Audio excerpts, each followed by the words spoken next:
Je m'appelle Diane, j'ai 37 ans, mère célibataire, et je me débrouille comme je peux à Clermont-sur-Saône, une petite ville tranquille. Une semaine avant Noël, mon père m'a appelé. Ce n'est pas le bon moment pour toi et les enfants de venir cette année, a-t-il dit, d'une voix plate, comme s'il répétait un texte appris. Je suis restée figée, le téléphone serré dans ma main. Ma mère l'a soutenu. La maison est trop pleine. Trop pleine? J'avais passé un an à faire des heures supplémentaires, à vendre mes bijoux, à renoncer à toute sortie pour leur offrir une voiture neuve, une Peugeot flambant neuve, parce que la leur tombait en morceaux. Je voulais leur faire une surprise, leur montrer ma reconnaissance. Puis j'ai vu les photos sur Internet. Mon frère Thomas, sa femme, leurs collègues, et même le chien du collègue, tous chez mes parents à Lyon, riant autour d'un grand sapin étincelant. Mes enfants, Maël, 8 ans, et Léo, 6 ans, n'étaient pas les bienvenus. Mais un chien, oui. J'ai senti ma poitrine se serrer. J'ai pris une photo de la Peugeot, entourée d'un ruban rouge, et je l'ai envoyée dans le groupe familial. Sans un mot, juste l'image. 30 minutes plus tard, mon téléphone vibrait sans arrêt. 22 appels manqués, mes parents, mon frère, même ma tante. Je n'ai répondu à personne. J'ai simplement tapé. Ce n'est pas le bon moment pour décrocher. Et j'ai appuyé sur envoyer. Le groupe est resté silencieux. Ce qui est arrivé ensuite a complètement bouleversé ma vie. Et croyez-moi, vous voudrez savoir comment tout cela se termine. Et vous? Que auriez-vous fait à ma place? Avez-vous déjà vécu quelque chose de semblable dans votre famille? Partagez votre histoire dans les commentaires, j'aimerais la lire. Le groupe familial n'a plus rien dit après ma réponse, mais la douleur, elle, ne s'est pas effacée. Je repensais sans cesse à l'appel de mon père, me disant que mes enfants et moi n'étions pas les bienvenus à Noël, chez eux à Lyon. J'avais tout donné pour leur acheter cette voiture. Leur vieille berline n'était plus qu'une épave, elle rouillait, moteur qui toussait, mon père souvent bloqué sur le parking de la pharmacie ou de l'église. J'avais pris des missions comptables en freelance, penché sur des tableaux Excel jusqu'à minuit après avoir couché les enfants. J'avais annulé les vacances d'été dans le Jura, en promettant à Maël et Léo qu'on économiserait pour quelque chose de spécial. J'avais vendu ma bague de fiançailles, celle que j'avais gardée malgré le divorce, et un collier en saphir hérité de ma grand-mère. Chaque centime était passé dans cette Peugeot argentée, que j'imaginais garée dans leur allée, le visage de mon père s'illuminant de soulagement. Mais le soir du réveillon, j'ai ouvert mon téléphone, et mon estomac s'est noué. La femme de Thomas avait posté des photos de chez mes parents, un sapin scintillant, une table débordante de dinde et de tartes aux noix de pécan, et mon frère qui riait à côté de son collègue, et du chien. Un chien était le bienvenu. Pas mes enfants. J'ai senti ma gorge se serrer. Maëlle a grimpé sur le canapé, sa tresse oscillant doucement. « Pourquoi on n'est pas allé chez mamie ?» a-t-elle demandé d'une petite voix. Léo a serré ma main. « On a fait quelque chose de mal ?» J'ai avalé difficilement et souri tant bien que mal. « Non, mes chéris. Cette année, on fête Noël ici, chez nous. » Je leur ai servi un chocolat chaud, recouvert de guimauve, et j'ai lancé un dessin animé de Noël. Mais mon cœur, lui, était lourd. Ce n'était pas seulement le rejet. Ma mère a toujours placé Thomas sur un piédestal. Lui, le fils parfait, cadre dans l'informatique, marié à une femme riche, vivant dans une belle maison, sans souci. Il n'a jamais rien payé pour mes parents, ni la facture d'électricité l'hiver dernier, ni la fuite du toit que j'ai réglée au printemps.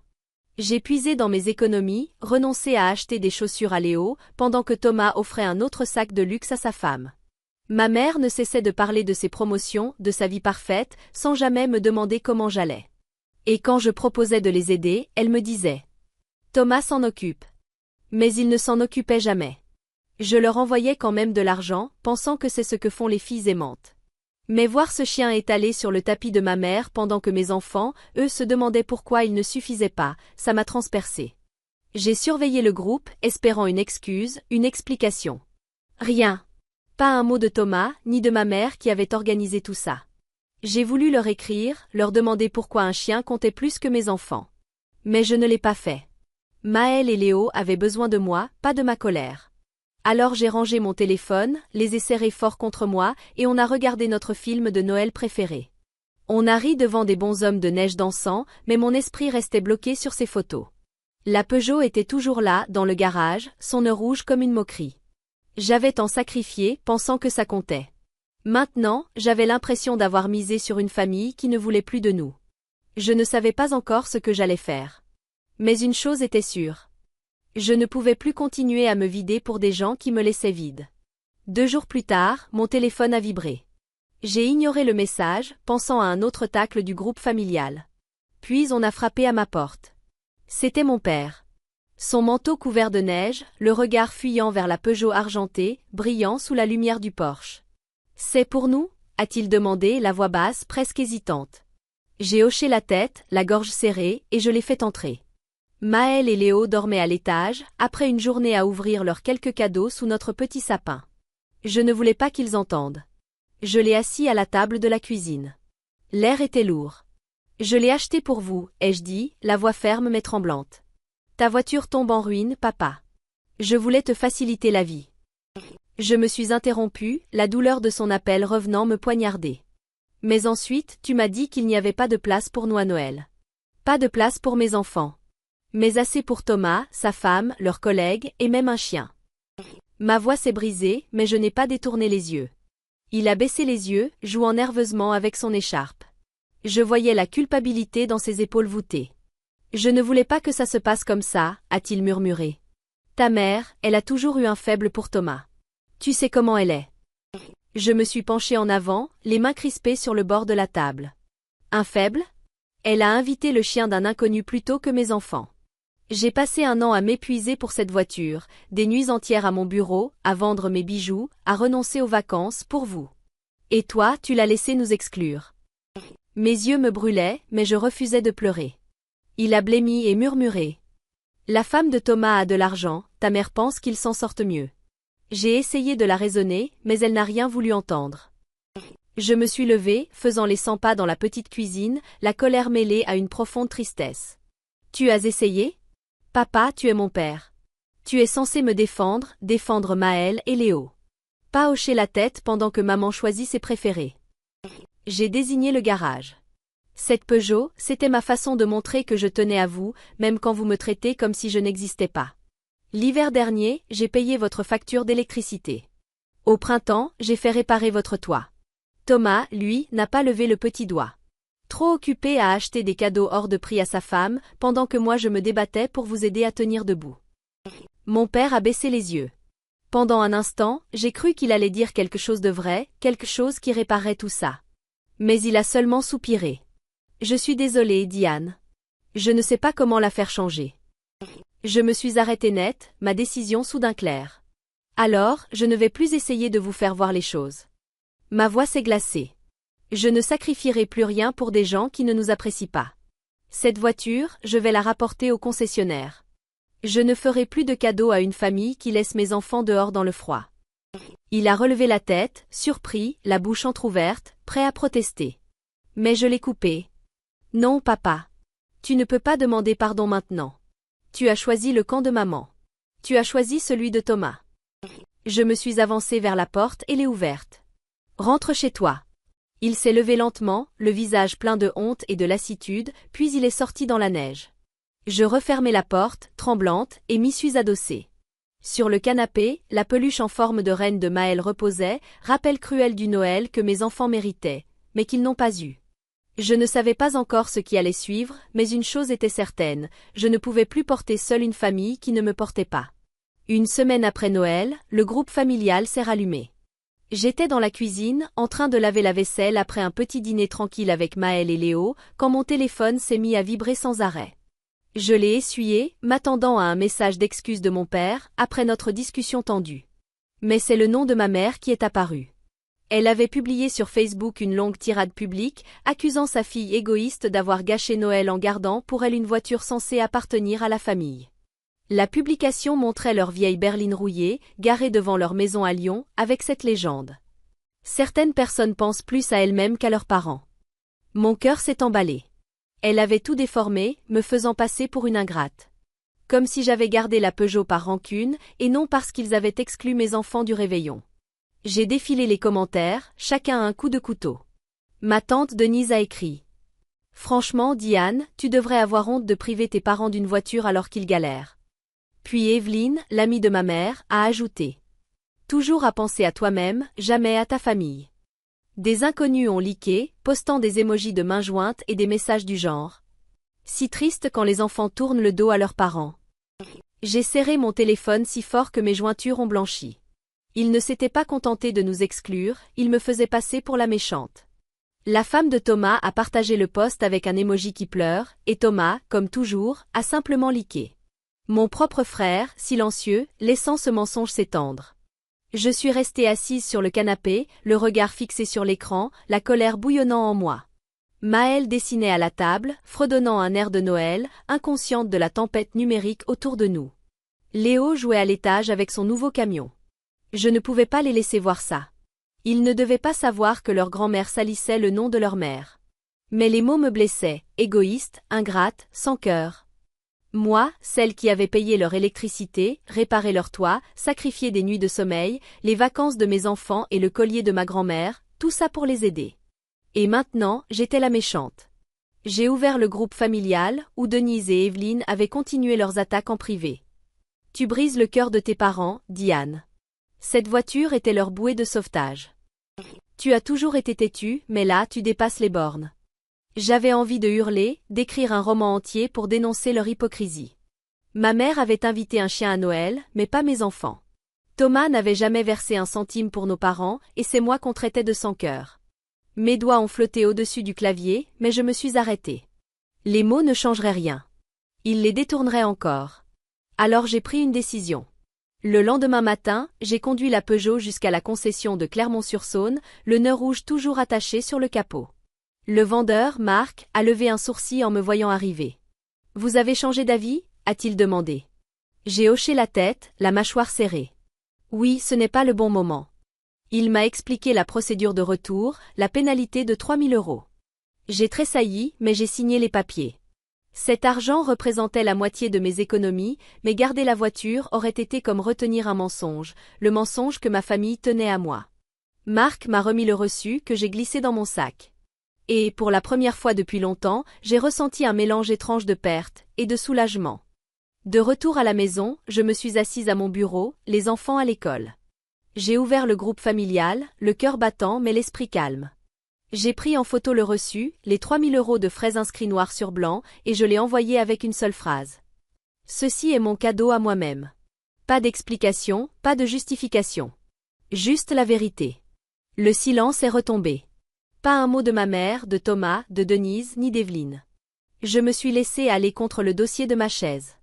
Mes mains tremblaient, mais ma tête, elle, était enfin claire. Des années à vouloir prouver ma valeur, à me vider le cœur et le portefeuille pour eux. C'est fini. Ce reçu, c'était ma ligne dans le sable. Ma manière de dire, je ne m'en dirai plus leur approbation. Le soir du Nouvel An, la neige tombait doucement dehors. Et pour la première fois depuis longtemps, je me sentais légère, comme si j'avais enfin posé un poids trop lourd. Notre salon à Clermont-sur-Saône sentait les sablés au sucre. Maëlle et Léo riaient autour du saladier. Maëlle découpait des étoiles dans la pâte, la langue coincée entre ses lèvres, concentrée. Léo, lui, s'était couvert les mains de vermicelle rouge et riait quand il collait à son pull. J'avais décidé que cette année, on allait créer quelque chose de nouveau. Une tradition à nous. Plus de quêtes d'approbation, plus d'attentes d'invitation qui ne viendront pas. J'ai sorti le vieux livre de recettes de ma grand-mère, celle que j'adorais. On a mélangé le beurre, la farine, le sucre. Les enfants se disputaient pour casser les œufs. C'est moi le maître des œufs. A crié Léo, brandissant un œuf comme un trophée, avant qu'il ne glisse et s'écrase sur le plan de travail. Maëlle a râlé, moi j'ai éclaté de rire. On a façonné des étoiles et des flocons, on les a enfournés, dorés à souhait, puis empilés sur une assiette. Plus tard, blottis sous un plaid sur le canapé, on a regardé le Pôle Express. Les yeux des enfants brillaient à la lumière du train sur l'écran. Je les ai serrés contre moi. C'était ça, la famille. Sans jugement. Sans condition. Juste nous. Le lendemain matin, une lettre m'attendait dans la boîte aux lettres. Tampon de Lyon. L'écriture de ma mère, soignée et ronde. À l'intérieur, une carte brillante d'anniversaire, des ballons dessinés et un petit mot. La famille, c'est tout, Diane. Reviens à la maison. Mon estomac s'est serré. Pas de douleur cette fois, de la lucidité. Je connaissais cette phrase. La famille d'abord. Elle la sortait toujours quand elle voulait que je paie une facture ou que je ferme les yeux sur son favoritisme envers Thomas. C'était un appât. Un moyen de me ramener dans son orbite, de me faire culpabiliser. J'ai posé la carte sur le comptoir, la regardant fixement pendant que Maël et Léo prenaient leur petit déjeuner, riant entre deux tartines. Je n'ai pas répondu. Les mots de ma mère étaient déguisés en amour, mais tissés de contrôle. J'avais passé des années à accourir dès qu'elle m'appelait, pensant qu'un jour, ça me vaudrait une place dans son cœur. Mais après l'exclusion de Noël, le post Facebook public et le silence de Thomas, de Denise et d'Evelyne, je voyais enfin clair. Son amour venait avec des ficelles. Et moi, j'avais décidé de ne plus m'y accrocher. J'ai glissé l'invitation dans un tiroir, éteint le son de mon téléphone. Fini d'attendre ses messages. Fini d'espérer des excuses qui ne viendraient jamais. L'après-midi, j'ai rouvert le groupe familial une dernière fois. Aucun nouveau message depuis la photo du reçu. Juste les anciens, ceux où Denise et Evelyne m'insultaient, égoïste, sans cœur, mauvaise fille. J'ai posé mon pouce sur les réglages. Désactivé les notifications. Puis, pour être sûr, j'ai archivé la conversation. Ce geste, c'était comme fermer une porte. Mon cœur battait vite, mais cette fois, c'était de détermination. Je ne laisserai plus leurs mots me ronger. Maël et Léo méritaient une maman libérée de la culpabilité et du chantage affectif. Et moi aussi. On a passé le reste de la journée dehors, à construire un bonhomme de neige bancale. Léo a insisté pour qu'il ait une écharpe, alors j'ai donné l'une des miennes, bleue, un peu usée. Maël a ajouté une carotte en guise de nez, qui tombait sans arrêt, et on riait tous ensemble. Pour la première fois depuis des semaines, j'ai respiré librement. Sans l'ombre des attentes de ma mère. Je ne savais pas ce que la nouvelle année me réserverait. Mais je savais une chose. Ma famille, ma vraie famille, c'était eux. Mes enfants. Ceux qui riaient dans la neige. Au printemps, une grosse enveloppe est arrivée à la maison. Tamponné Lyon, encore. L'écriture tranchante de ma mère. À l'intérieur, un document officiel, froid, administratif. Un testament mis à jour. On m'y informait que mes enfants et moi étions retirés de l'héritage familial. Un mot griffonné à la main. Tu as fait ton choix, Diane. Nous aussi. Mes mains tremblaient. Les mots me transperçaient. Après tout ce que j'avais fait, payer leurs factures, acheter la voiture, supporter leur rejet, ils nous rayaient de leur vie. Je me suis assise à la table de la cuisine, le cœur battant, et une colère tranquille m'a envahi. Mais cette fois, elle s'est mêlée à quelque chose de nouveau. De la force. Je ne voulais plus me taire. J'avais besoin que quelqu'un m'écoute, quelqu'un qui comprenne. Alors, j'ai pris la route vers Lyon, jusqu'à la petite maison de mon grand-père Raymond, à la sortie de la ville. Il m'a ouvert la porte, le visage marqué par les années mais doux, et m'a fait entrer dans son salon. Ça sentait le café et les vieux livres, une odeur rassurante. Je me suis assise sur le vieux canapé, les papiers tremblants entre mes mains, et j'ai tout raconté. Comment j'avais travaillé jour et nuit, pris des missions supplémentaires pour payer les factures de mes parents, réparer leur toit quand leurs économies étaient à sec. Comment, à Noël, mon père m'avait dit qu'il n'y avait pas de place pour nous. Comment ma mère avait invité Thomas, sa femme, un collègue, et même un chien. Mais pas mes enfants. J'ai montré à Raymond les captures d'écran du message Facebook de ma mère, celui où elle m'accusait d'avoir gâché leur fête en gardant la voiture que j'avais achetée pour eux.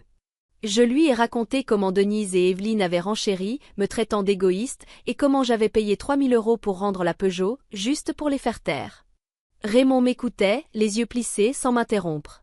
Quand j'ai eu fini, il s'est adossé dans son fauteuil, les mains serrées sur les accoudoirs. « Ta mère a toujours été têtue », a-t-il dit d'une voix grave mais assurée. « Mais ça te rayer, toi et les enfants, c'est injuste. » Il a secoué la tête, la mâchoire crispée. Je ne l'ai pas élevée pour qu'elle choisisse ses préférés, encore moins pour blesser sa propre fille. J'ai dégluti, la gorge nouée. Pour la première fois depuis des mois, quelqu'un dans ma famille me voyait vraiment. Raymond a pris les papiers entre ses doigts, les parcourant d'un air sombre. « Je vais m'en occuper, Diane, a-t-il promis. Ce n'est pas terminé. » J'ai hoché la tête, sentant un poids s'alléger. Partager tout ça avec lui n'effaçait pas la douleur, mais la rendait supportable. « Je ne retournerai pas dans ce cercle toxique, ai-je dit calmement. Je n'ai plus à mendier son approbation, ni à accourir chaque fois qu'elle exige quelque chose pour ensuite me repousser. » Raymond m'a serré la main. « Tu es bien plus forte qu'il ne l'imagine, m'a-t-il murmuré. Tu l'as toujours été. » Sur la route du retour vers Clermont-sur-Saône, je ressentais une paix silencieuse.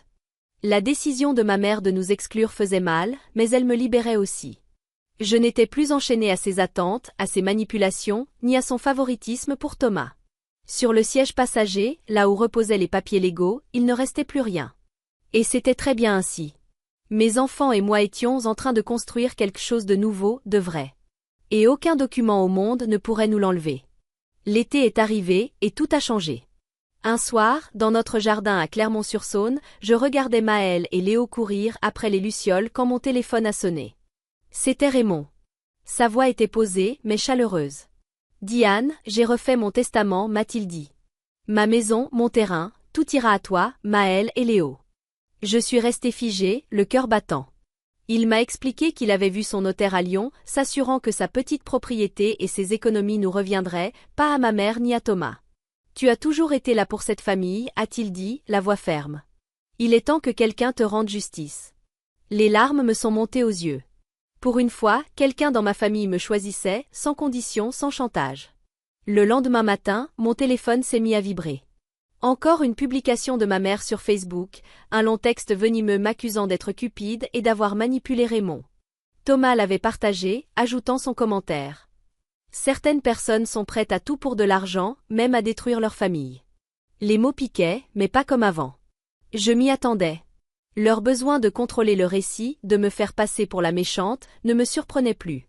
Les commentaires affluaient, des inconnus qui prenaient parti, certains me traitant de profiteuse. Je faisais défiler l'écran, la mâchoire serrée. Je refusais de replonger dans leur chaos. Puis les messages privés ont commencé. Denise m'a écrit un long paragraphe. « Diane, tu déchires la famille. Partage l'héritage. C'est la seule façon de retrouver la paix. » Evelyne a enchaîné. « Tu es allé trop loin. Pense à tes parents, pas seulement à toi. » Je les ai lus, les dents serrées. La paix? Ils appelaient paix le fait que je cède à leurs exigences? Après qu'ils ont humilié mes enfants, sali mon nom et rayé nos vies d'un trait de plume? J'avais tout donné, payé leurs factures, acheté leur voiture, supporté leur colère. Et ils osaient encore me reprocher d'avoir choisi la dignité. J'ai ouvert mes contacts. Le nom de ma mère s'est affiché. Son visage s'est imposé à moi, ses regards froids, sa préférence affichée pour Thomas, sa lettre juridique sans un mot d'amour. J'ai appuyé sur bloquer. Un petit clic, sec, définitif. J'ai fait de même pour Thomas. Puis pour Denise, puis pour Evelyne. Leurs messages ont disparu de mon écran. Le silence qui a suivi était lourd, mais d'une liberté absolue. Je ne courais plus après leur amour déformé, ni après leurs excuses creuses. Je ne faisais plus partie de leur drame. Je suis sortie dehors. Maëlle dessinait des arcs-en-ciel à la craie sur l'allée.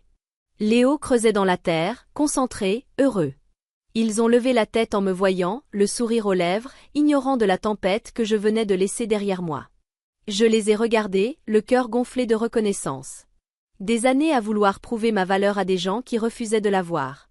Et tout ce temps, ma vraie valeur était là, dans leur rire, dans leur innocence. J'étais enfin libre. À l'automne, le silence était devenu paix. Je me suis assise à mon bureau, à Clermont-sur-Saône, devant mon compte bancaire. Les 3 000 € que j'avais mis de côté pour mes parents y étaient toujours. J'avais gardé cette somme, pensant leur faire un dernier geste. Mais après leurs mensonges, leurs exclusions et leurs lettres d'avocat, j'ai compris. Je ne leur devais plus rien. J'ai ouvert l'application bancaire, saisi le montant et ajouté une note. C'est la dernière chose que je te dois. Mon doigt a hésité une seconde. Puis j'ai appuyé sur envoyer. Le solde a baissé. Et avec lui, un chapitre entier de ma vie s'est refermé. Ce n'était pas une question d'argent. C'était une question de liberté. Plus tard, une amie de Lyon m'a appris que ma mère et Thomas avaient du mal à joindre les deux bouts. Sans l'héritage de Raymond, ils devaient enfin payer leurs propres factures. Le traitement du cœur de mon père coûtait cher. Et leur toit fuyait. Je n'ai rien répondu. Pas de joie, pas de vengeance. Juste un calme profond. Parce qu'au fond, je savais que je m'étais enfin détachée. Et que, pour la première fois de ma vie, j'avais choisi ma paix. Thomas, qui avait toujours compté sur ses achats Tapac sans grave-l'œil pour sauver les apparences, se débattait désormais avec ses dettes de carte de crédit. Leurs publications sur les réseaux sociaux avaient cessé, remplacées par un silence tendu. J'ai ressenti une brève pointe de pitié, mais elle s'est vite éteinte.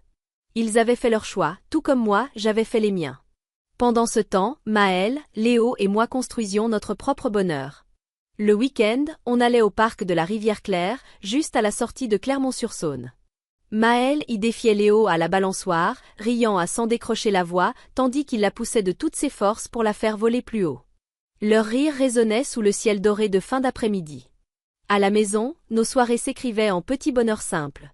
Des parties de Monopoly, où Léo trichait sans honte en ajoutant des maisons en douce sur ses terrains. Des goûters improvisés où la farine volait et les disputes se terminaient toujours en fou rire. Un soir d'octobre, on a préparé des muffins au potiron. La cuisine embaumait la cannelle et la vanille. Maël mélangeait la pâte, le visage couvert de farine, pendant que Léo, fier comme un chef, insistait pour rajouter encore un peu de pépites de chocolat. Je les regardais, le cœur gonflé. C'était ça notre vie maintenant.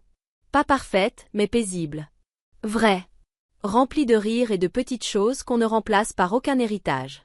Avec le recul, j'ai compris quelque chose d'essentiel. Le respect de soi, c'est savoir où tracer la ligne et ne plus jamais la franchir. Mettre des limites, ce n'était pas seulement dire non à ma mère, à Thomas, à Denise ou à Evelyne. C'était dire oui à moi-même, à mes enfants, à une vie débarrassée de leur toxicité. J'avais passé des années à essayer de mériter leur amour. Mais l'amour, le vrai, ne se paie pas. Il se partage.